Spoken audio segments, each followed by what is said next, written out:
first, Daggers has joined us. Right, we've teed up the teams of the tournament. I think we're going to go, Lids, with you first. Yeah. So talk us through. You might need to go a little closer to the monitor to see the players. I will have to. Well, originally, as you've already pointed out, I had about 6 overseas players in my team, so I had to make a few changes. But what I was going for in all-rounders, I think you have to go overseas players and get your best all-rounders from the women's game. So I've gone Hayley Matthews, Nat Sciver-Brunt and Marizanne Kapp, and also Dipti Sharma, because I think you need a left-hander in your top 5. And then from a bowling point of view, I've just tried to cover off every single base. Alexa Stonehouse, the left armour, she's been up there with one of the most economical bowlers. Katie Levick, who's one of the leading wicket takers in the competition, as are Emily Arlott and Lindsay Smith. So I've gone variety, and then Paige Schofield I've thrown in there because her strike rate is around 140 plus. So that's what I want in that position, is someone who can get going nice and quickly,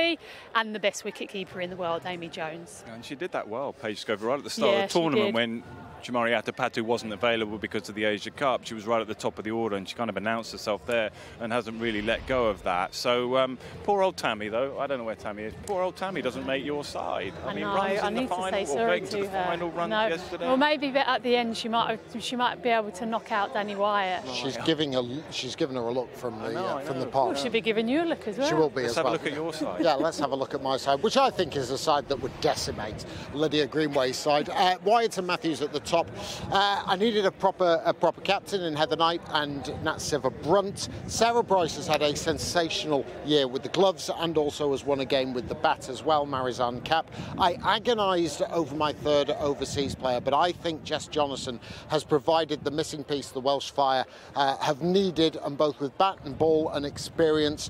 I've got so many bowling options. You see, she's got a long tail in hers. I don't. Rihanna McDonald-Gay, been hugely impressed with her in that sort of middle overs role. She bowls the tough overs. She's getting up to speed, 70, 71 mile an hour, bowling the ball hard into the surface. Freya Davis had a great year, especially up front. I remember the game against the Spirit where she dismissed Heather Knight and Meg Lanning in the space of 3 balls. Her economy rate is 4th best in the competition. Had a really good year for the Welsh Fire. And then Lindsay Smith and Katie Levick, as Lydia has selected. But I've got 8 bowlers. I've got a wealth of batting and a really fine keeper. So I think my side would win 99 times out of 100. It's good that you're confident. Reality is, though, have you looked at the stats?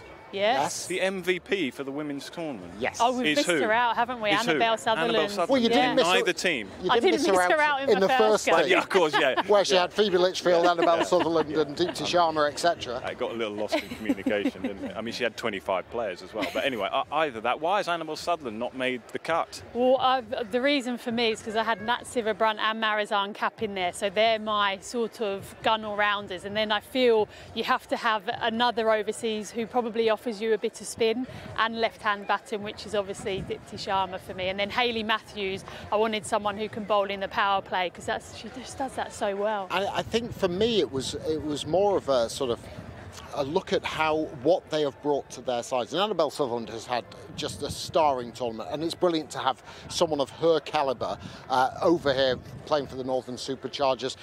For me, Jonathan has just lifted a team. And you see the Welsh Fire and the success that they've had.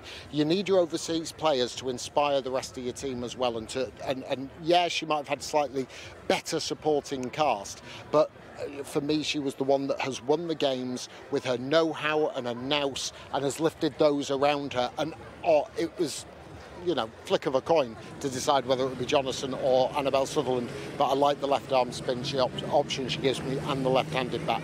What about the left arm spin of Lindsay Smith? Oh, yeah. I mean, I think, is she in both your sides? Yeah, I think she was in both. I mean, that's a bit of a yeah. given.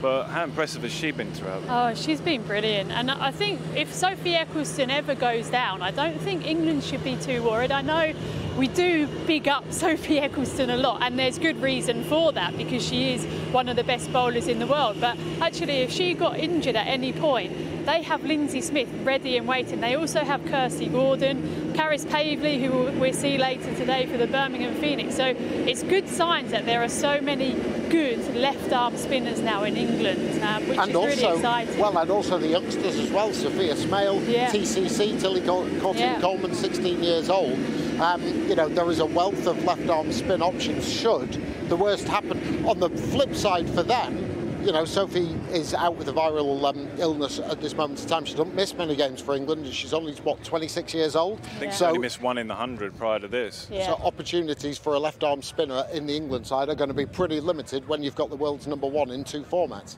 Are there any other young English players that we should perhaps be looking out for? Maybe haven't announced themselves this year, but have done well enough to say, do you know what, keep an eye.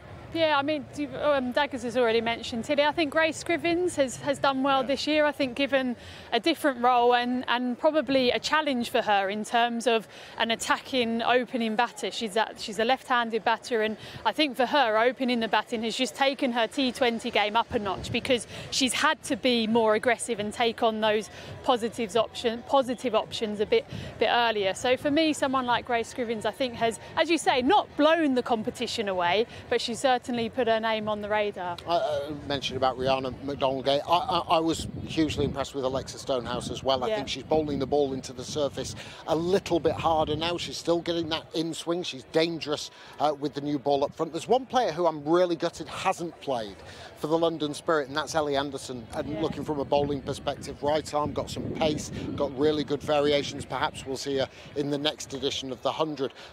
But there is a lot of young talent that is just on the borderline. I'm hoping that they get their opportunity, especially the ones that we saw in the England under-19s a couple of years ago. Davina Perrin's been able to open the batting for the Northern Superchargers. I'd love that to continue next year because she's a player with a huge amount of promise and she's still very tender in years. Caris Pavley as well, I know we've already mentioned her, but we'll see her later today, and she has only got better. So for someone that young to have improved on this sort of stage against and with some of the best players is really impressive. I'll give you another one, Mary Taylor from the Southern Brave, who played a couple of games last year in the stead of Lauren Bell. I think she's going to play a lot more next year, as may Liberty Heap, who's not playing for the Manchester Originals, but she's in the squad. I'm expecting, honestly, I reckon there's going to be quite a lot few. Of names. That's a lot of names. Well, it is, but that's... Glad I asked that question. But that is what we are talking about the depth and the wealth of talent that is now starting to emerge from these academies. We're starting to see some real benefits from it. Back to your team of the tournament. I think, Liz, your side's better. I think you win. Sorry, Daggers. Bit of class. Don't look too upset.